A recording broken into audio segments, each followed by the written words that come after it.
नमस्कार मेरे महाराष्ट्र के मित्रों। जैसा मुझे आग्रह किया गया था प्रशांत जी की ओर से अंडमान के विषय में कुछ मैं बताऊं, वैसा मेरा परिचय है राम कुमार सिंह और मैं वनवासी कल्याण आश्रम अंडमान निकोबार का प्रांत मीडिया प्रमुख का दायित्व मैं निभा रहा हूं। और साथ ही साथ व्यक्तिगत जीवन में मैं एक अकाउंटेंट के पद पर डीसी ऑफिस में पोस्टेड हूं। अंडमान निकोबार के मेरे जितने भी यहाँ पर अपने मित्र हैं और आप सभी महाराष्ट्र के मेरे बंधुओं को मैं यह स्मरण दिलाना चाहता हूँ कि अपना जो अंडमान है वो केवल और केवल एक टूरिस्ट स्पॉट ही नहीं, वो वीर सावरकर जी की तपस्थली रही है।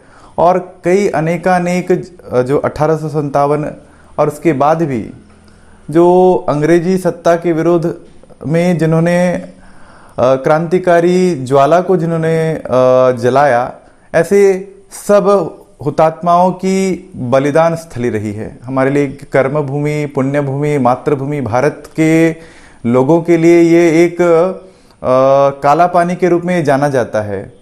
और सब लोगों को जिस प्रकार से अंग्रेजी सत्ता ने जिस प्रकार से प्रताड़ित किया और उनको अंडमान भेजा और अंडमान में जिस प्रकार से उन्होंने यातनाएं सही, उसको हम शब्दों में बयान नहीं कर सकते।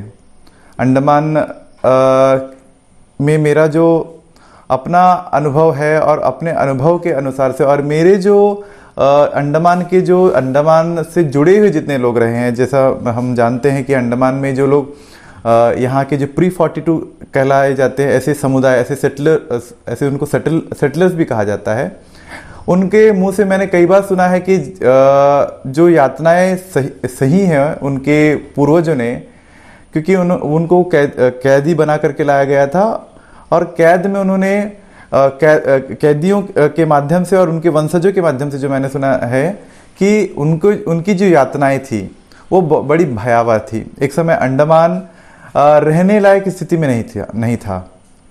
साल के 12 महीने बारिश, बड़े बड़े कान खजूरे, सांप और बीहड़ जंगल, इसके बीच में कोई भी अनाज का एक दाना नहीं मिलना। तो आप सोच सकते हैं कि अंडमान में किस प्रकार से जब अंग्रेजों ने हमारे स्वतंत्रता सेनानियों को यहाँ पे लाया तो वो बड़ी यातनाओं को झेलते हुए वो यहाँ पर रहे।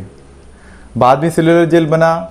आप अंडमान की यात्रा में जब आएंगे तब आपको कई सारे ऐसे मॉन्यूमेंट्स आपको देखने मिलेंगे जिसमें प्राथमिक रूप से जो सेल्युलर जेल है उसका अनुभव, जहाँ पे वीर सावरकर जी का कारागार है, उस कारागार को आप देखते ही आप में मन में एक अजीब सा एक डर पैदा होगा।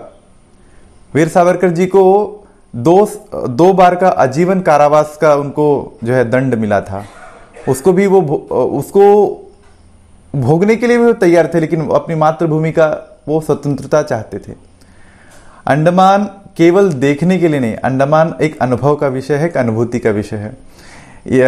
21वीं सदी का पहला सूर्योदय वह अंडमान में ही हुआ था, कचाल द्वीप में हुआ था। भारत का सबसे अंतिम जो छोर है, southern most point of India है, वो भी अंडमान में है। आप कैम्बल बे में इंदिरा पॉइंट में वहां जाकर के देख सकते हैं। अंडमान देखने लायक दर्शनीय स्थलों में लाइमस्टोन केव है, जो चूना पत्थर के बनाए हुए जो नेचुरल जो है केव है, जिसमें चूना यानी लाइम के माध्यम से जो है वो केव बना है। उसका एक अच्छा अनुभव आपको मिलने वाला है। अंडमान पूरे भारत में अंडमान ही एक ऐसा स्थल है, अंडमान ही एक ऐसा जगह है जहां पर आपको बैरन आइलैंड है। और बैरन आइलैंड एक ऐसा जगह है जहां पे सक्रिय ज्वालामुखी है। अंडमान की कुल आबादी लगभग 5.5 लाख है और 5.5 लाख आबादी होने के कारण से यह अंडमान जो यूनियन टेरिटरी के रूप में जाना जाता है। और अंडमान के लोग जिस प्रकार से गांधी जी ने जो स्वप्न देखा था, महात्मा फुले ने जो स्वप्न देखा था, नारायण गुरु ने जो स्वप्न देखा था, कबीरदास जी ने जो स्वप्न देखा था कि भारत कैसा हो, समाज व्यवस्था कैसी होनी चाहिए, उस सारे स्वप्नों को साकार करता हुआ यहाँ का जो है पूरा जो अंडमान का जो द्वीप समूह के जो लोग हैं उनमें जो समरसता का भाव है, वर्ग विहीन जाति विहीन लोग हैं, यहाँ सबको अपने साथ जोड़ने का जो भाव है। और यहाँ भारत के हर कोने हर प्रांत के लोग यहाँ पर हैं। आप सबसे मेरा निवेदन रहेगा कि एक दर्शनीय स्थल के रूप में नील हैवलॉक, जिसको हम शहीद और स्वराज के रूप में जानते हैं, रोस आइलैंड, जिसको नेताजी सुभाष चंद्र बोस द्वीप के रूप में हम जानते हैं, ऐसे सभी दर्शनीय स्थलों का आप यहाँ पे अनुभव लेने के लिए, स्कूबा डाइविंग जैसे आपको, यदि आप जल क्रीड़ा के प्रेमी हैं तो वहां पे भी आप जा सकते हैं। ऐसे कई सारे स्थल है जिसको देखने का, अनुभव करने का एक अच्छा अनुभव आपको मिलने वाला है। हमारे प्रशांत जी यहाँ पर हैं, आपके यूट्यूबर हैं, उसके माध्यम से मैं ये चाहता हूँ कि आप अंडमान एक बार जरूर अपने जीवन काल में अंडमान जरूर आए। वीर सावरकर जी की धरती का एक बार आप जो है उसका अनुभव ले, उनके यातनाओं का अनुभव लो, उन्होंने कैसा अनुभव किया, हमारे पूर्वजों ने कैसा अनुभव किया। केवल अतीत की ओर नहीं, भविष्य की ओर यदि आप चाहते हैं कि आप प्रकृति के साथ जुड़ना है और यहाँ के जो आदिम जनजातियों को आप जानना चाहते हैं, तो ऐसे आदिम जनजातियों का भी अनुभव ले सकते हैं। जो आदिम जनजातियों में जो जारवा जनजाति, जिनको हम भारत के कई सारे लोग ऐसा समझते हैं कि वे किस प्रकार के रहते हैं, बहुत अलग अलग जो चित्र है सबके मन में कि वे नग्न अवस्था में रहते हैं, तो आज भी वो जनजाति समाज के लोग, आज भी जारवा आदिम जनजाति के लोग आज भी अपने वैसी व्यवस्था में हैं। ऐसा यहाँ अंडमान निकोबार के कुल 6 मूल जनजाति समाज के लोग हैं यहाँ पर।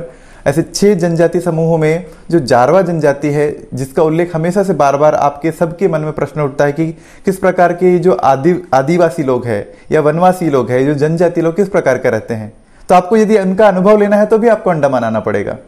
अंडमान में जैसा आप जानते होंगे कि जो नॉर्थ सेंटिनल आइलैंड है वो ऐसे आदिम जनजातियों का क्षेत्र है जहाँ पे ये ऐसी जनजाति है जो कभी भी हमारे मूल जो मुख्य धारा के लोगों से कभी उनका कोई मिलना जुलना नहीं हुआ है। आज भी वो हॉस्टाइल है, आज भी वो ये जो मुख्य धारा के लोगों को वो देखते हैं तो वो उन पे आक्रमण करते हैं। अभी ग्रेट अंडमानी जनजाति के बारे में मैं क्या बताऊं, जिनसे पहला युद्ध लड़ा गया, ब्रिटिश आर्मी और ग्रेट अंडमानी के बीच में पहला युद्ध लड़ा गया, और वो अंडमान में उसका एक ब्रिटिश आर्मी का विजय स्तंभ भी यहाँ पर है, जिसको हम घंटाघर के रूप में जानते हैं, क्लॉक टावर के रूप में जानते हैं। जो है 17 मई 1859 को पहला युद्ध अंडमान में लड़ा गया, जिसमें लगभग 15,000 यहाँ के जो जनजाति समूहों ने मिलकर के ब्रिटिश आर्मी के खिलाफ जो है युद्ध में अपना बलिदान दिया, और उस युद्ध में वो हार गए। ऐसे युद्ध में भाग लेने वाली हम उस वीरांगना लीपा को आज हम उनको याद करने वाले हैं। ये आज़ादी का अमृत महोत्सव का वर्ष चल रहा है, उसके समापन दौर में है, हम अमृत काल की ओर बढ़ रहे हैं, तो हम उन सभी हमारे अमर बलिदानियों को, पूर्वजों को स्मरण करने के लिए भी हम अंडमान आ सकते हैं। अंडमान का जो अनुभव आपसे कई सारा विषय वीडियो के माध्यम से हमारे प्रशांत जी साझा करने वाले हैं, लेकिन व्यक्तिगत रूप में आपका अनुभव, यानी आप अपने आप को, यदि आप चाहते हैं कि आप एक देशभक्त हो, यदि आप चाहते हैं कि मैं एक अपने आप को, आप यदि चाहते हैं कि मैं प्रकृति के साथ जुड़ूं और यहाँ के प्रकृति के विहंगम दृश्यों को आत्मसात करूं, तो भी आपको अंडमान आना पड़ेगा। अंडमान अनुभूति का विषय है, तो मैं बार बार अपने शब्दों में जो मैं बयान नहीं कर पा रहा हूं, आप समझ सकते होंगे कि अंडमान का विषय जो मैंने जिस प्रकार से रखा है, तो ये थोड़ा सा विषय रखते हुए मैं अपने वाणी को विराम देना चाहूंगा। और मैं आपसे सबसे पुनः आग्रह करूंगा कि यदि आप प्रकृति प्रेमी हैं, यदि आप देशभक्त हैं, यदि आप समाज में समरसता का, यानी नेशनल हार्मनी, कम्युनल हार्मनी का विषय, या भारत की एकात्मता का विषय, यानी नेशनल इंटीग्रेशन का भी विषय यदि आपके मन में कौंध रहा है, या भारत के तटवर्ती क्षेत्रों की रक्षा का विषय आपके दिमाग में चल रहा है, तो भी आपको एक बार अंडमान आना पड़ेगा। अंडमान सामरिक दृष्टि से भारत के लिए एक बहुत विशेष भूमिका निभा रहा है, तो उस विशेष भूमिका को समझने के लिए भी अंडमान आना पड़ेगा। अंडमान को बनाने वाले उन सभी महान सपूतों का स्मरण करते हुए मैं अपनी वाणी को यहीं विराम देता हूं। मां भारती के चरणों में सत्संग वंदन करता हूं, और देश के विभिन्न भागों से, खासकर महाराष्ट्र में मेरे जो बंधु हैं और सावरकर जी से ओतप्रोत उनके मन में विचार है, और अटल बिहारी वाजपेयी जी ने जो उनके बारे में जो कहा है उसको अनुभव लेने का विषय काला पानी को समझने का विषय यदि आपके मन में है तो एक बार अंडमान आप जरूर पधारें। मैं अंडमान का वासी होने के नाते आपको यहाँ हृदय से आमंत्रित करता हूँ। धन्यवाद। जय श्री राम, जय हिंद, वंदे मातरम।